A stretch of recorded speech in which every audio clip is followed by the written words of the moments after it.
Another month without a job, huh? Maybe you should apply at that cafe down the street, Vivian. At least they give you a cute apron. Andrew's voice was full of smug amusement as he raised his glass. Laughter erupted around the table. 5 men in tailored suits leaned back, their crystal glasses catching the rooftop lights like trophies of power. I held my wine quietly, the stem pressing into my palm, my smile frozen, fragile, hollow. I didn't speak. I lowered my gaze, letting my hair fall just enough to shield my expression. They couldn't see my eyes, but if they had, they might have noticed I wasn't humiliated. I was calculating. We were 26 floors above the streets of Chicago, the city sparkling beneath us like a false promise. The rooftop of the Waldorf Astoria was alive with laughter and clinking glass, but every sound felt like a blade pressed against my skin, and none of them, especially not Andrew, had any idea who they were really mocking. I sipped the wine slowly, letting the bitterness sit on my tongue. A reminder to stay quiet, to stay patient. They thought I was just a failed woman, a lucky wife who landed a generous husband, someone to pity, or worse, to laugh at. Vivian, one of Andrew's colleagues, chimed in. Andrew should start a charity for wives who just can't seem to get hired. Poor thing. Andrew chuckled. Oh, come on, she's working, doing in-depth research on Netflix's rom-coms. More laughter, louder this time. I didn't flinch. I had trained myself not to. Years of this, being the punchline, the forgotten one at events, the ghost of a woman no one took seriously. But once I was loved by this man. Once, he looked at me like I was his partner. Now I was just a decorative shame, a convenient narrative, a quiet shadow behind his bright, boastful light. There were days I questioned myself. Was I not enough? Not strong enough, not smart enough? But deep down I knew who I was.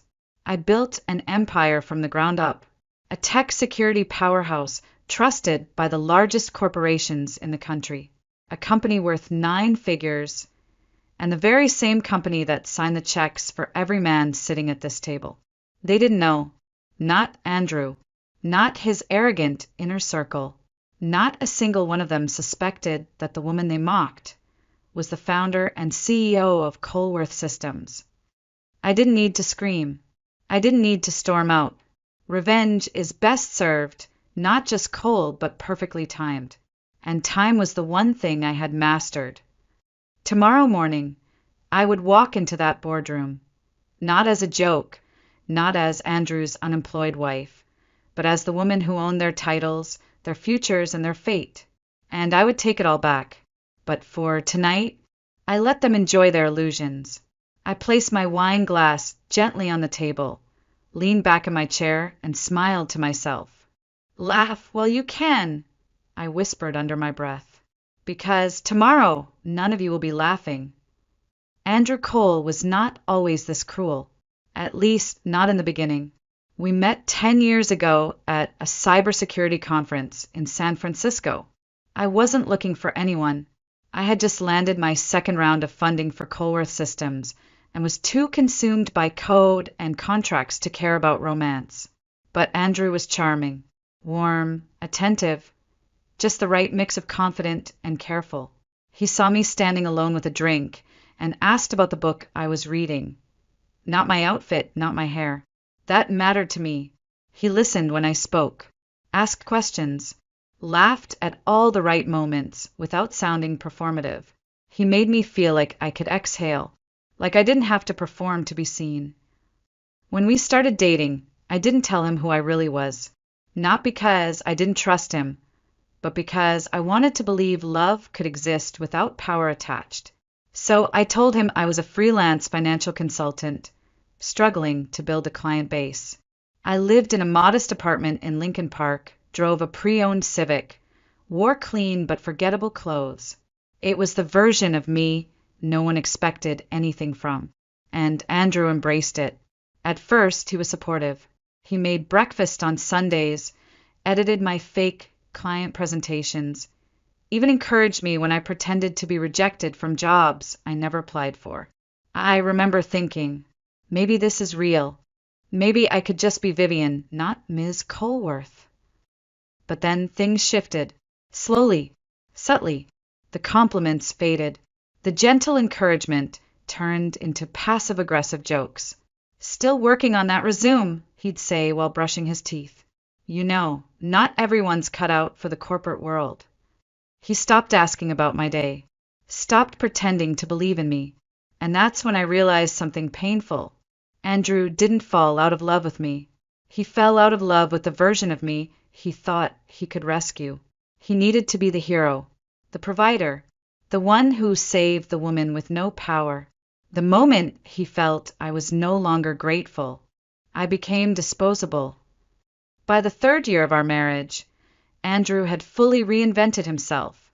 New wardrobe, new haircut, expensive watch, and a sudden obsession with boardrooms and buzzwords.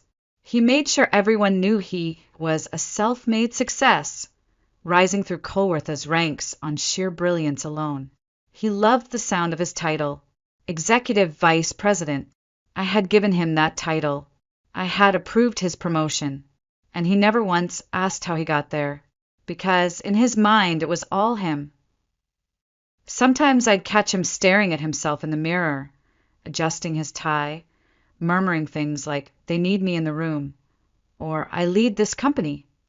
And every time, I'd smile politely, pour his coffee, and wonder how long it would take before he crashed.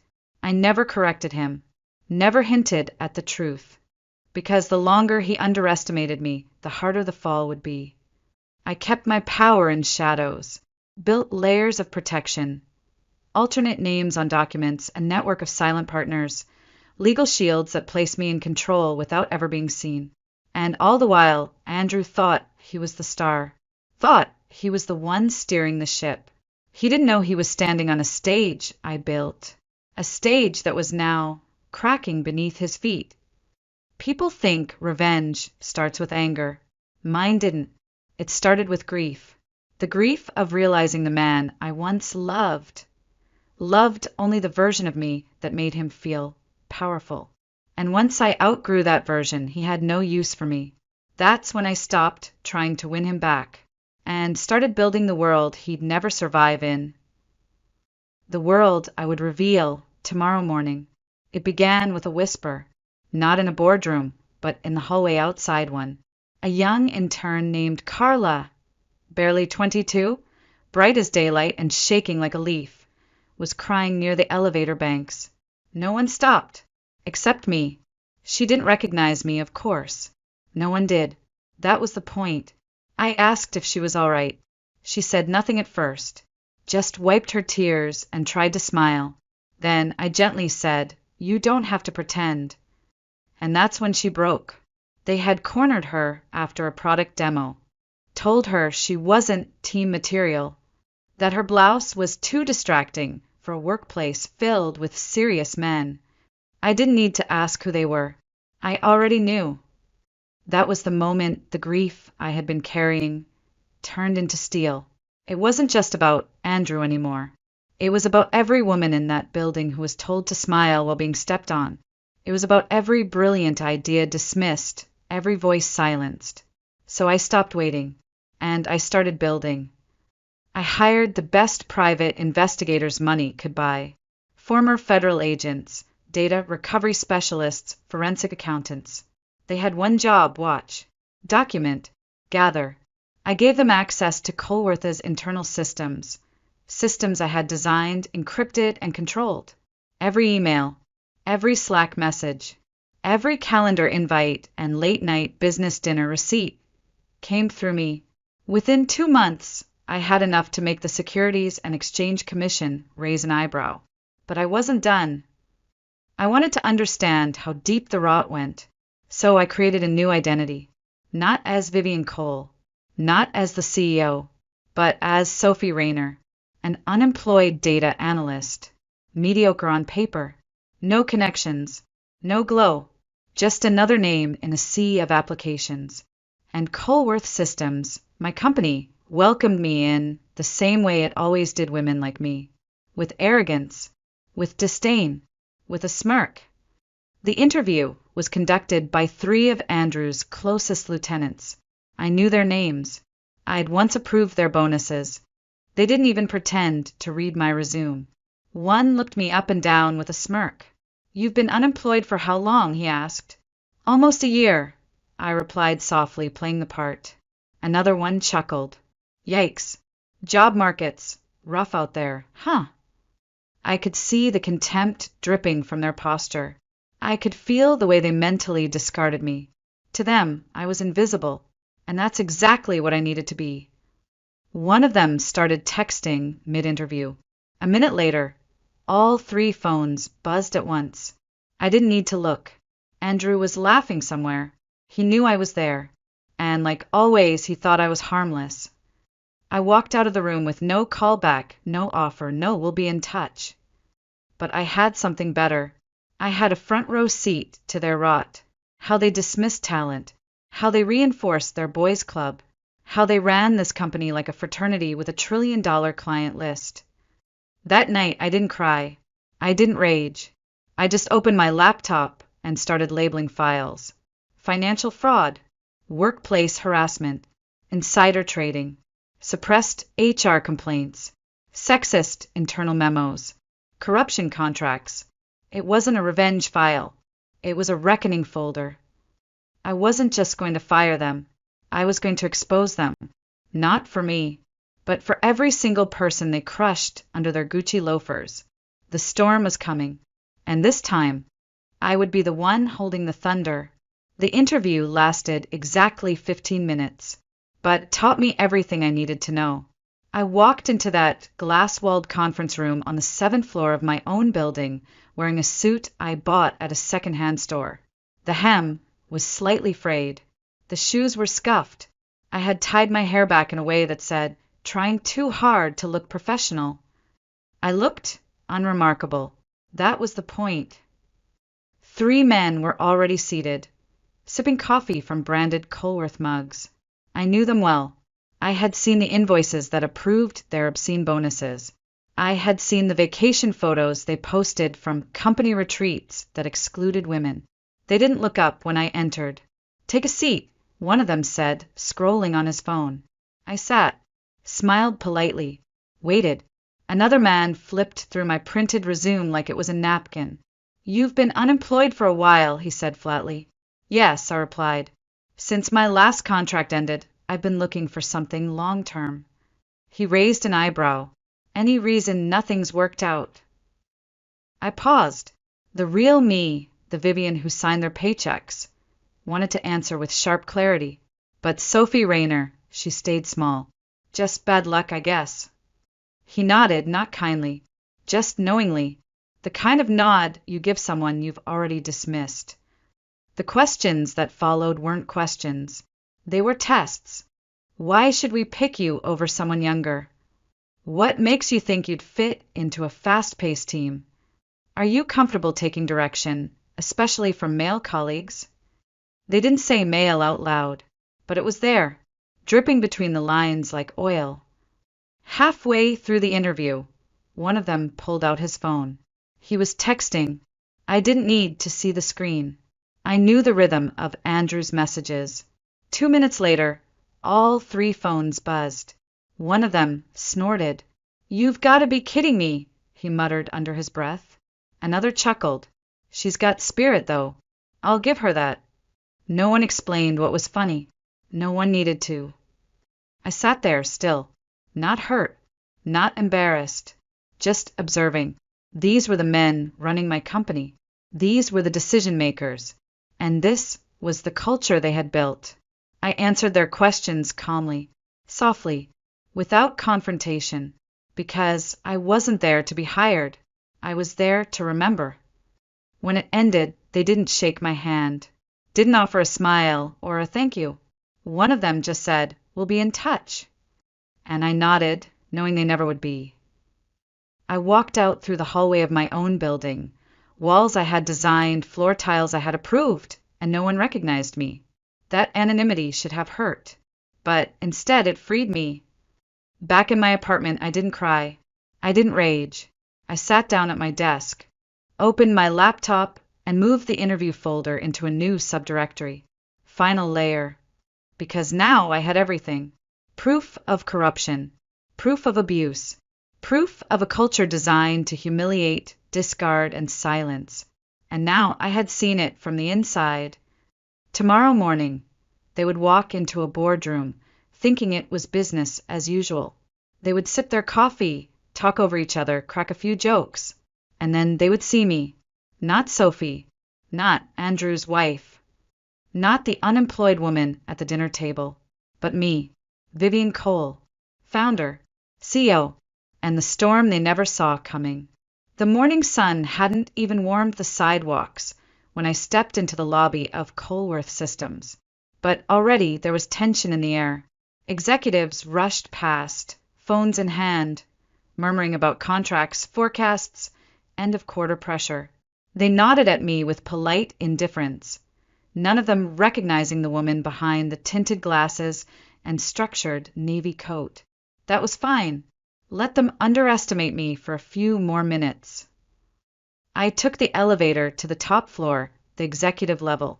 Normally, I entered through the back, using a private corridor meant for confidential meetings. But not today. Today, I wanted every single person in that building to see me walk in through the front. The boardroom was already filling up when I arrived. Long mahogany table, floor-to-ceiling windows offering a sweeping view of downtown Chicago. The company's elite sat around it, shareholders, executives, senior advisors. At the head of the table, I took my seat. No fanfare, no announcement, just quiet authority. Behind me, a massive LED screen displayed nothing but the company logo. For now. The door opened again. Andrew walked in, followed by his 4 closest friends, all grinning, laughing about some joke I didn't care to hear. They hadn't seen me yet. Not until Andrew turned to take his seat at the other end of the table, and froze. His smile faltered. Eyes narrowed. He looked around the room, confused, searching for context that didn't exist. "Vivian," he asked, laughing awkwardly, "what are you doing here?" I placed my hand gently on the thick folder in front of me. My voice was calm, clear. "Sit down, Andrew. You and your friends will want to hear what I have to say." He hesitated, then obeyed. The others followed, suddenly silent. "Before we begin," I continued, looking him directly in the eye, "I'd like to reintroduce myself." I stood. "My name is Vivian Cole. I am the founder and CEO of Colworth Systems." The room froze. No one breathed. Shock rippled across every face. Andrew's skin drained of color. One of the other men whispered, "You're lying," but I didn't need to argue. I clicked the remote. The logo on the screen vanished. In its place, documents, spreadsheets, emails, recordings, each one time-stamped, verified, irrefutable. "For the past 2 years," I said evenly, "you've stolen from this company. You've abused your power. You've manipulated contracts, leaked confidential data, and fostered a culture of humiliation and exploitation." No one spoke. No one blinked. Every single transaction has been documented. Every dinner billed to the company card. Every private message you thought would stay private is on this screen. I turned to Andrew. "And no, I haven't forgotten the way you mocked me in front of your friends. You laughed because you thought I was beneath you, but you only stood so tall because I let you." The room was silent, and then I signed the first paper. Termination. Andrew Cole. Then the next, and the next. Each page slid down the table like a guillotine. "You're all fired. Effective immediately." Andrew shot to his feet. "You can't do this," he yelled. "I'm the vice president." "You were," I cut in, cold as glass. "You never built this company. You were just lucky enough to ride the wave until it drowned you." The doors opened. Security entered. Not rushed, not dramatic, just prepared. Andrew turned to his colleagues, but no one moved. No one defended him. They kept their eyes down. He was alone. You have 10 minutes to collect your things, I said. Your access has already been revoked. Leave quietly before I make this even uglier. He stared at me and saw nothing left to fight. One by one, they were escorted out, not as executives, not as power players, but as disgraced men who never saw it coming. And I didn't even watch them go. I had better things to do, starting with rebuilding the empire they tried to poison. By the time I returned to my office on the 40th floor, the news had already spread. Someone had leaked footage, probably one of the shareholders, or maybe someone in legal. The clip was only 47 seconds long, but it was enough. Andrew's face, frozen mid-outburst. My voice, sharp and unwavering. You were just lucky enough to ride the wave until it drowned you. The video went viral before lunchtime. Financial blogs ran with it first. CEO shocks boardroom with mass termination. Colworth Systems purges top brass after secret corruption probe. Then came the business networks. Then Reddit. Then TikTok. Someone even started a trend. Hashtag the Vivian effect. But I didn't care about hashtags. I wasn't chasing headlines. This wasn't revenge porn. It was justice finally breathing. Within hours, recruitment firms began withdrawing offers made to Andrew's friends. 3 of their wives filed for divorce, 2 the very same day. One of them, reportedly, had no idea her husband had been funneling company funds into a secret offshore account. And Andrew, the man who once wore a $12,000 watch to family dinners, the man who once referred to me as his philanthropic project, he had become a ghost. An old colleague ran into him weeks later at a small electronics chain in the suburbs. He was working the floor, folding boxes, scanning barcodes. No suit, no Rolex, no arrogance. She told me his face looked hollow. His smile had collapsed into something that looked more like apology than pride. I didn't need to see it to believe it. I didn't need to gloat. He had already destroyed himself. All I did was let the truth be seen. But my focus wasn't on Andrew anymore. It was on the people who were still here. The ones who had stayed silent, not out of cowardice, but because no one ever listened. The interns who tiptoed through toxic meetings. The engineers passed over for promotions because they didn't play golf. The HR managers who cried in parking garages because their reports got lost. They were the reason I came back, not just to remove the rot, but to make sure it never returned. That afternoon, I called for a company-wide meeting. Thousands of employees joined the live stream. No makeup, no script, no PR prep, just me standing in front of them. I know many of you are confused, I began. But what happened today wasn't chaos. It was correction. And then I told them everything. The investigations, the corruption, the cover-ups, the silent hands that guided so many good people out the door. I ended with this. We're not going back to what Colworth was. We're building something new. And this time, no one will be left behind. After the meeting ended, I stayed in the room alone. Dozens of messages poured in. Some were thank yous, some were apologies, but the one that stuck with me came from Lisa. Lisa Hull, a brilliant software engineer forced out 3 years ago because she refused to attend Andrew's Friday networking parties. Her message was short.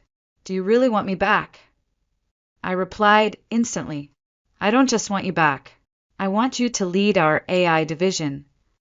3 days later, Lisa walked back into Colworth Systems, and for the first time in years, the hallways didn't feel heavy. They felt alive. Smiles returned. Doors stayed open. Ideas were shared, not stolen. It wasn't just a company anymore.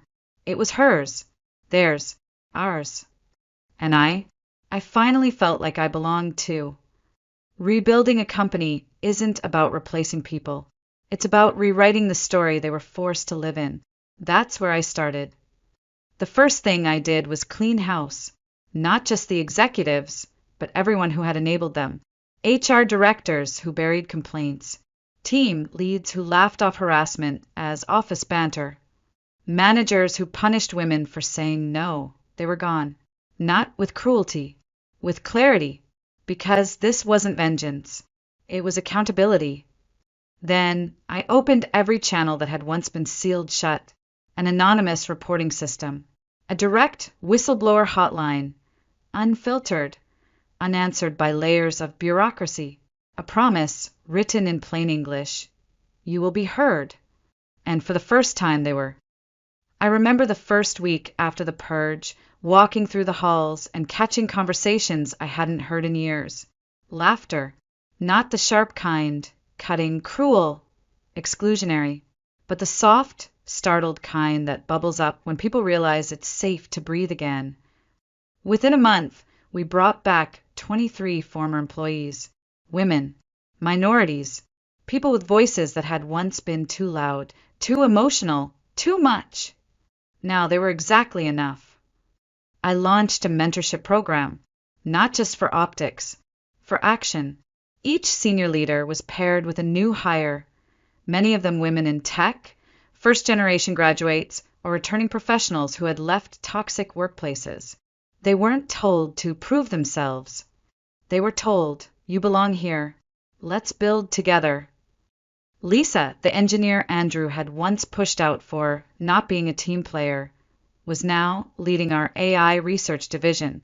Her team? Handpicked from talent previously overlooked.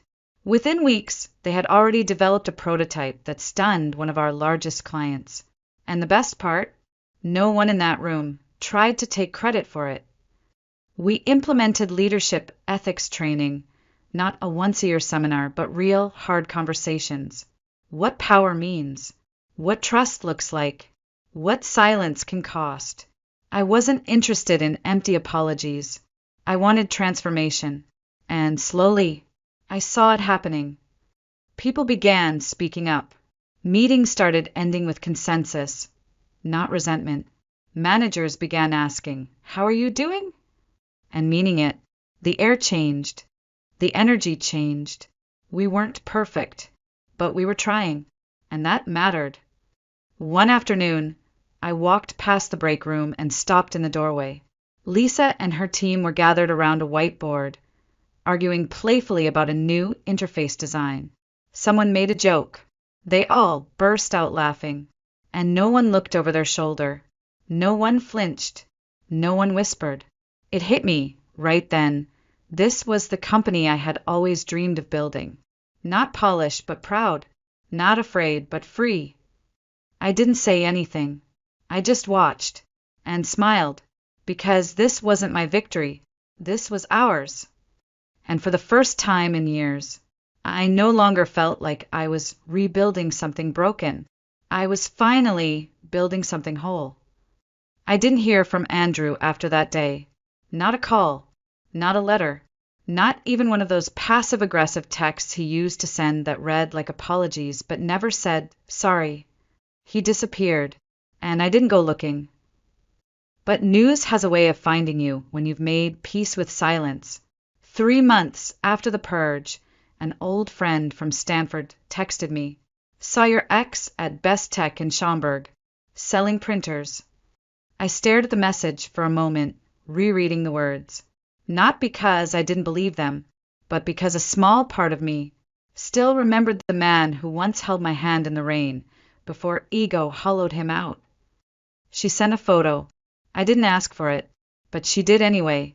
Andrew stood behind a counter in a red polo shirt and khakis, staring down at a barcode scanner. There was a smudge on his glasses. His shoulders slumped forward, like the weight of his own choices had finally caught up to him. He wasn't angry. He wasn't bitter. He was empty. The man who once laughed as he mocked me over steak and red wine now explained warranty policies to customers who barely looked up from their phones. There was no grand downfall, no scandalous tell-all, just slow erosion, the kind that strips you, layer by layer, until there's nothing left but the echo of who you used to be.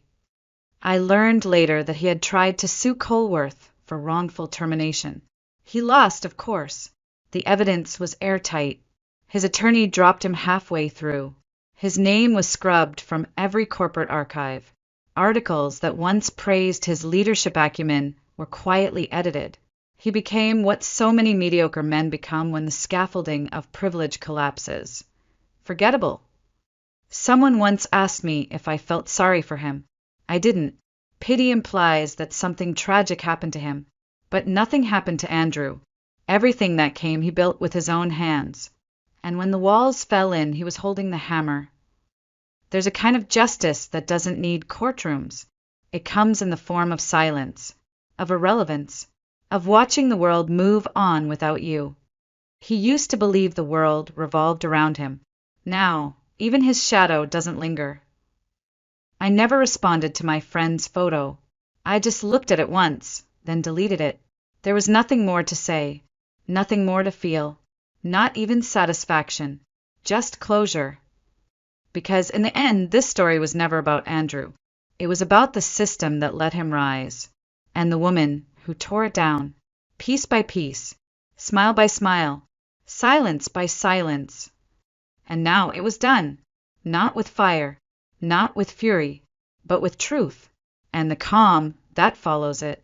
There are days when I still wake up before the sun. Old habits die slowly, but I don't rush anymore. I pour my coffee slowly now. I open the windows. I let the light in. And sometimes I just sit in silence, not out of sadness, but because the war is over, and I won. Not the kind of victory people post about. Not champagne on rooftops or viral headlines. Those came and went. The real victory is quieter. It's walking through the halls of Colworth Systems and hearing laughter that doesn't shrink into silence when a man walks by. It's seeing women lead meetings without explaining their credentials 3 times. It's interns asking hard questions without fear of being labeled difficult. It's watching a culture change because someone finally said, "No more." I don't run every meeting now. I don't need to. I've built a team that doesn't just protect the mission, they embody it. Colworth is no longer my company. It's ours. And someday it will belong to people I'll never meet. And I'm okay with that, because I didn't just build a company. I built a place where people can belong without bending, where they can grow without shrinking. I mentor young women in tech now, not because they need my help. Most of them are far more brilliant than I ever was at their age. But because I want them to know you don't have to survive a man like Andrew to be powerful. You don't have to be broken first. You're allowed to thrive just because you're good. Every year now, we award a scholarship in the name of Carla, the intern who cried outside the elevator that day. She didn't stay at Colworth. She went back to school. Now she runs her own startup in San Diego. We still talk sometimes. She sends me photos of her dog. I send her articles I think she'll roll her eyes at. It's the kind of relationship I never had with my mentors. The kind built on honesty, not hierarchy. As for Andrew, he's just a name now, a memory that doesn't sting, a chapter that has been read, understood, and shelved. I don't hate him. I don't thank him. He was simply the spark. But I was the fire. People ask me sometimes if I'd do it all over again, if I'd lie about who I was, if I'd stay silent all those years. And the truth is, yes, because without that silence, I never would have heard what the world truly sounds like when you stop pretending. I built something that matters, not just for me, but for everyone who was ever told they weren't enough. And one day, when I'm no longer here, Colworth will still stand, not as a tech giant, but as a monument to the quiet power of women who refuse to stay small. This is not the end of my story, but it is the part one needed to tell. I was Vivian Cole, the woman they mocked, the one they underestimated, and this was the day they learned who I really was.